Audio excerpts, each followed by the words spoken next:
Всем привет! С вами Диман Оператор, автор нескольких роликов на YouTube, в которых фигурируют всякого рода монстры и чудовища. Многие спрашивали меня в комментариях, как сделать такие ролики, и сегодня я вам все расскажу.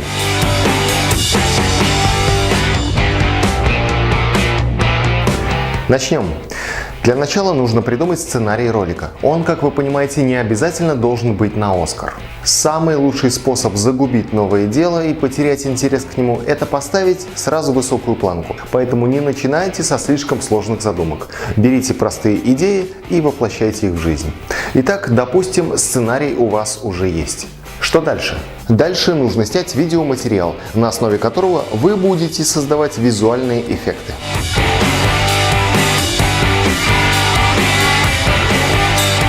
При съемке видеоматериала лучше использовать качественную камеру, потому что ухудшить качество материала вы всегда сможете, а вот улучшить навряд ли.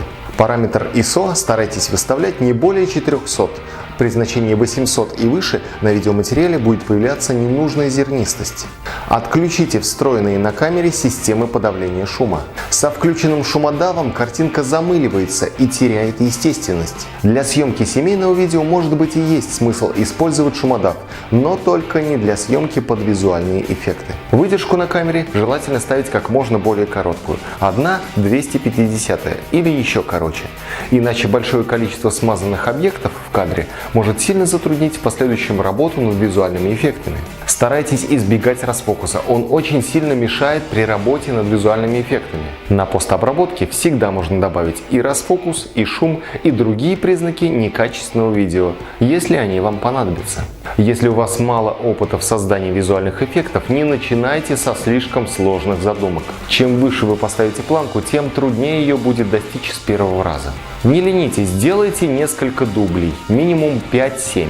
Кстати, освещение вашей будущей трехмерной сцены и освещение на съемках должно совпадать. Как этого добиться и что еще нужно будет сделать в процессе съемок, я расскажу примерно вот здесь. Итак, съемка закончена и у вас на руках есть видеоматериал. Что дальше?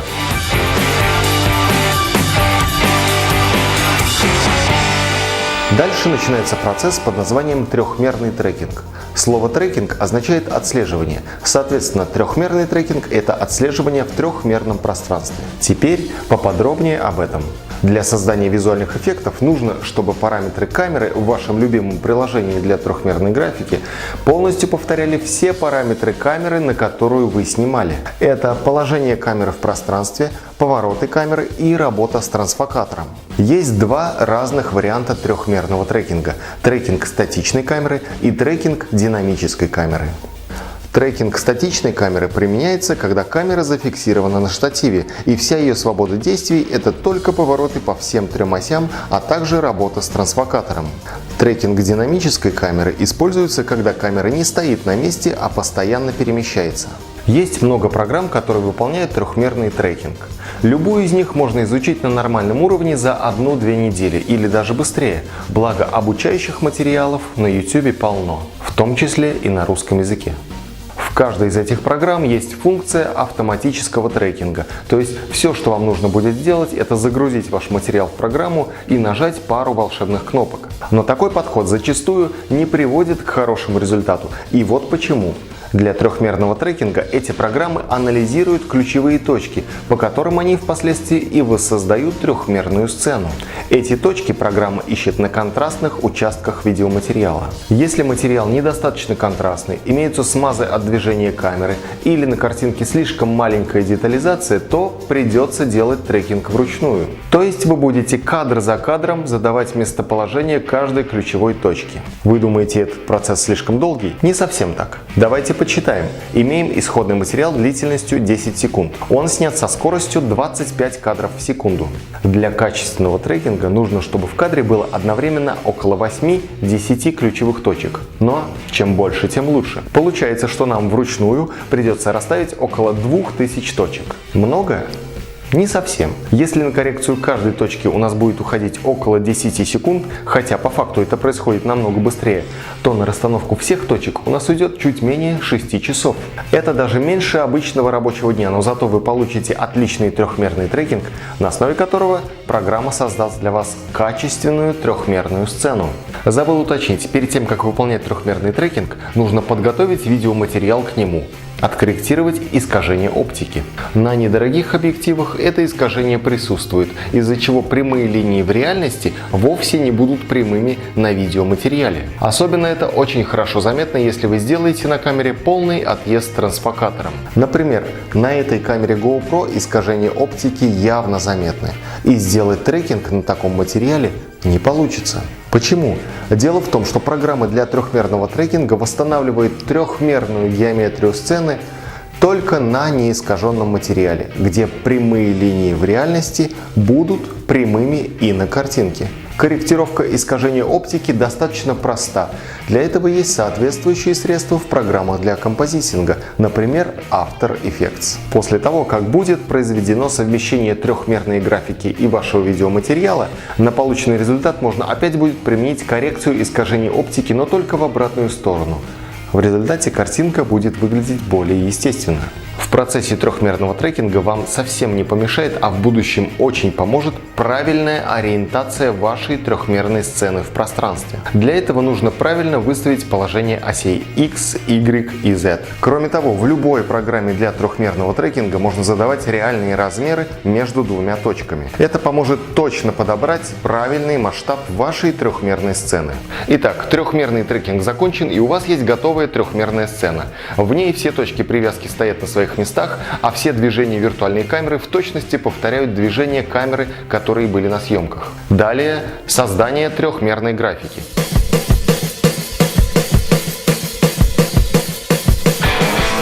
Для создания фотореалистичной картинки в первую очередь нужно, чтобы освещение вашей трехмерной сцены было максимально приближено к тем условиям освещения, которые были при съемке. Как этого добиться? Достаточно эффективный и простой способ использовать для освещения сцены HDR изображения. Обычно это сферические панорамы. Отличие HDR изображений от обычных в том, что в HDR изображениях гораздо выше диапазон яркости. Для сравнения, фотография, которую вы просматриваете на экране компьютера, имеет диапазон яркости примерно 3000 к 1, а реальная сцена, в которых была сделана эта фотография, имеет гораздо больший диапазон яркости – около 1 миллиона к 1. Технология HDR как раз и позволяет работать с полным диапазоном яркости. Именно поэтому HDR изображения лучше использовать для освещения трехмерной сцены. В них гораздо больше информации о яркости. Создать сферическую панораму HDR довольно просто, особенно если у вас есть объектив типа фишай или рыбий глаз. У этого объектива охват сцены доходит до 180 градусов.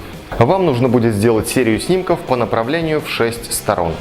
Вперед, назад, вправо-влево, вверх и вниз.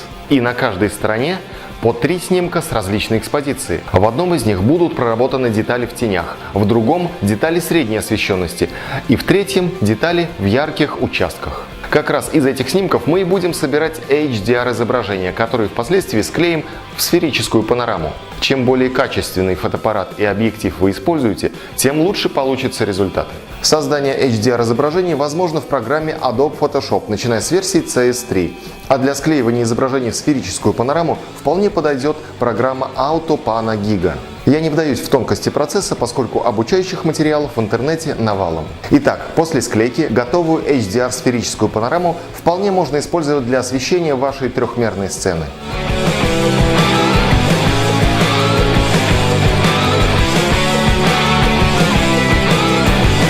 Анимация и текстурирование – это отдельный вопрос, поскольку в каждой программе для трехмерной графики подход к этому свой. Я работаю в Lightwave, хотя 3D Max сейчас гораздо более популярна. Так что я не буду сейчас углубляться в процесс текстурирования и анимации, я расскажу лишь о том, на что обязательно нужно будет обратить внимание. Во-первых, детализация трехмерной сцены.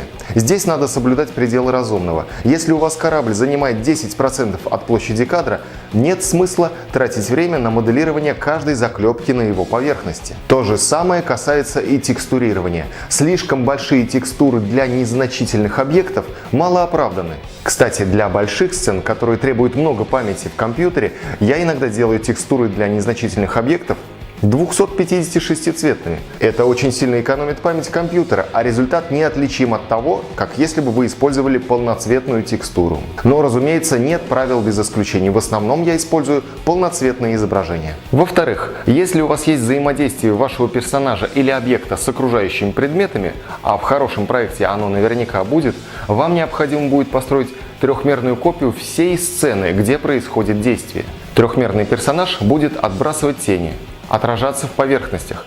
Лучи света могут отражаться от него и изменять освещение окружающих предметов. Поэтому нужно будет создать трехмерную модель любого значимого объекта в сцене. Третье. Почти всегда есть способ сделать проще. Поэтому, если вы слишком долго что-то делаете, а хорошего результата не видно, меняйте тактику и придумывайте, как это можно сделать проще, быстрее и без ущерба для качества. После того, как работа с трехмеркой закончена, переходим к композитингу.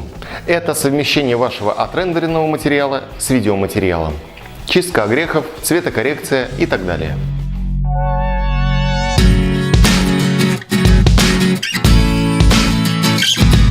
На этом этапе у меня больше всего уходит времени на работу с масками или ротоскопинг. Например, в ролике с пауком для создания эффекта, что паук находится за опорами моста, я вручную вырезал каждый элемент конструкции моста. Эта работа заняла около 3 дней, но результат стоил того. Монстр, который бежал по площади Куйбышева, забегал за машины. Машины тоже пришлось вырезать масками. Даже если выполнен качественный трекинг, иногда при композитинге заметно мелкое дрожание трехмерного объекта относительно фона, примерно на 1-2 пикселя. Это также устраняется вручную. Трехмерные тени, отражения – все должно быть естественным в кадре.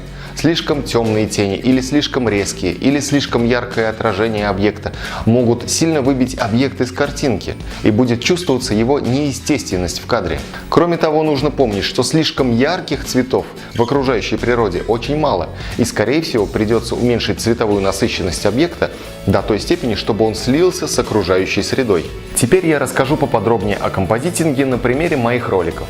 Первый ролик. Нечто ползает по стенам домов в Самаре. Исходный материал был снят на камеру GoPro. Были созданы простые модели домов, по которым ползает чудище. Фактически это были обычные параллелепипеды.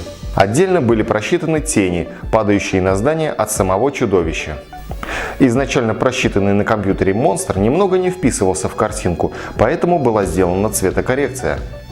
Отдельно была просчитана маска для деревьев, за которыми монстр должен был скрываться. Многие комментаторы были заинтересованы тем, что монстр отражался в окнах зданий. Как так получилось? Очень просто. Я сфотографировал здание, в полученных фотографиях откорректировал перспективу и положил ее на трехмерные модели зданий. Подогнал текстуру так, чтобы она точно совпала с домами на отснятом материале. После этого я нарисовал маску для всех окон в доме, после чего использовал эту маску для отражений. Поэтому места, где монстр отражается, точно совпали с месторасположением окон зданий. Теперь про второй ролик, про гигантского паука, который живет под мостом вместе со своим семейством. Порядок действий был примерно такой же. Трекинг динамической камеры, создание трехмерной модели моста, по которому будет ползти паук, создание трехмерной модели паука, анимация его движений, подбор освещения, просчет теней от паука. Отдельно просчитывать отражение паука в воде я посчитал ненужным в этом проекте. Как я уже говорил, много времени ушло на рисование масок на мосту, чтобы было ощущение, что паук действительно находится за элементами моста. Кстати, исходный материал для этого ролика я снимал вот на эту камеру, которая очень далека от профессиональной. Третий ролик. Ролик со змеей, ползущей по крыше здания. Здесь я использовал трекинг статичной камеры. Далее я сделал модель змеи и нарисовал текстуру. Анимация движения змеи в данном случае тоже не самая сложная задача. Основная сложность была вот в чем. На том участке, где ползет змея, видно много мелких проводов, которые змея не должна перекрывать. Поэтому этот участок я просто заменил картинкой с альфа-каналом, канал прозрачности, на которой были отрисованы и провода. Дело в том, что такие мелкие объекты, как провода, на съемке они практически сливаются с окружающим фоном. телефоном и масками их не вырезать. И лучшим решением, на мой взгляд, было просто положить нарисованные провода поверх змеи. Расфокусировку камеры я также добавил на постобработке. Четвертый ролик про атаку чудовища на площади Куйбышева. В плане трекинга это был, пожалуй, один из самых сложных роликов. Камера GoPro была закреплена у меня на голове обычным креплением, и при езде на велосипеде она довольно сильно тряслась. На критических участках, где качественный трекинг был невозможен, я вручную добавлял около 8-10 контрольных точек. Анимация самого существа также заняла много времени. В этом ролике было около 40 секунд анимации при 50 кадрах в секунду. Монстр бежит довольно резво. Всего лишь за 8 кадров он успевает переставлять одну ногу. На каждую ногу пришлось сделать около 1000 анимационных ключей. 4 ноги – это 4000 анимационных ключей. Думаете, эта работа не на одну неделю? Не совсем. Давайте прикинем. 4000 ключей и примерно 20 секунд на корректировку одного ключа. Хотя по факту это происходит намного быстрее. Получаем 80 тысяч секунд или примерно 1300 минут. Или 22 часа. Примерно 3 рабочих дня. Даже если уделять анимации 3 с небольшим часа в день, за неделю вполне можно управиться. Иногда приходится решать нестандартные задачи. В этом ролике мною был снят хороший дубль, но в один из моментов прямо посередине кадра появилась женщина с детской коляской. Женщина с детской коляской – это прекрасно. Но не в этом ролике. Необходимо было ее полностью затереть, но как это сделать? Фон не статичный, да и геометрия у сцены довольно сложная. Газон, деревья, забор, колонны. Я решил эту задачу посредством так называемых проекций. Как видите, женщина с коляской пересекает кадр справа налево. Я сделал простую геометрию этой сцены. По большому счету, это было некоторое количество плоскостей, которые выполняли роль забора, газона, деревьев и колонны. Сначала я выбрал чистые кадры, без женщины. Эти кадры я проецировал на выбранные плоскости и делал рендер. Поскольку трекинг камеры был уже готов, плоскости в точности повторяли свое движение в пространстве с учетом искажения перспективы. Этот процесс мне пришлось сделать несколько раз, пока на всем протяжении пути женщины с коляской она не оказалась закрытой чистым видеоматериалом. После этого опять же была небольшая доводка и корректировка в After Effects, и результат оказался довольно неплохим. Ни один человек с момента размещения ролика не заметил, что в этом фрагменте что-то не так. Полицейская машина, которая заехала в кадр, это также трехмерная графика. А вот плевок монстра в камеру – это полностью работа в After Effects. Я нарисовал его в фотошопе и добавил анимированные искажения изображения. Кроме всего прочего, в данном ролике монстр иногда забегал туда, где находились блики от солнца, и перекрывал их. Поэтому я добавил в трехмерную сцену шарик на место солнца, отдельно просчитал блики от него и положил поверх монстра. Пятый ролик был про огромного червя, который разрушает дороги Самары. Здесь я также использовал трекинг статичной камеры. При создании этого ролика я много времени потратил на анимацию разрушения асфальта. Многочисленные опыты со стандартными средствами разрушения объектов не давали тот результат, который я хотел получить. Объект, который выполнял роль асфальта, разрушался не так, как я хотел. Там должны были быть крупные части, средние, мелкие, каждая со своей динамикой движения. В конце концов, я решил, что слишком много трачу времени на эти эксперименты и вручную разрезал асфальт на те куски, которые мне были нужны. Примерно за 2 дня. При анимации они осыпались и падали именно так, как я представлял. Где-то в дебрях интернета я нашел интересную бесплатную модель червя, которая мне понравилась. Немного исправил ее и использовал в ролике. Была создана сама яма, которая образуется в процессе провала. Далее нужно было добавить пыль. Пыль должна была идти как от червя, который вылезает из земли, так и из глубины ямы, куда падали куски асфальта и земля. После окончательной цветокоррекции получился результат, который мне понравился. Следующий ролик был про жуткое существо с красными глазами, которое лазает по балконам. Опять же, трекинг статичной камеры. Это был кошмар. Основные проблемы с созданием этого ролика были именно в плане трекинга, поскольку все снималось поздним вечером, на видео был достаточно сильный шум и смаз камеры при движении, и все эти факторы очень сильно затрудняли трекинг. Около 3 недель я потратил, чтобы добиться приемлемого результата. Поэтому еще раз скажу, работа с качественным исходным материалом создает гораздо меньше проблем. Для того, чтобы сделать тени от монстра на здании, были опять же построены 2 простых объекта, на которые чудовище Кэпча и отбрасывала тень. Анимация монстра – процесс долгий и увлекательный. Движения должны быть максимально естественны, а системой Motion Capture я не располагаю, поэтому все приходилось делать вручную. Кстати, в этом ролике я полностью заменил балкон, нарисовал новый и поместил туда самого себя, снятого на зеленом фоне. Ну что же, на сегодня на этом все. Надеюсь, этот ролик был для вас интересным и в чем-то полезным. Если вы хотите, чтобы я осветил некоторые моменты более детально, пишите в комментариях. Подписывайтесь на канал. С вами был Диман Оператор. Всем пока!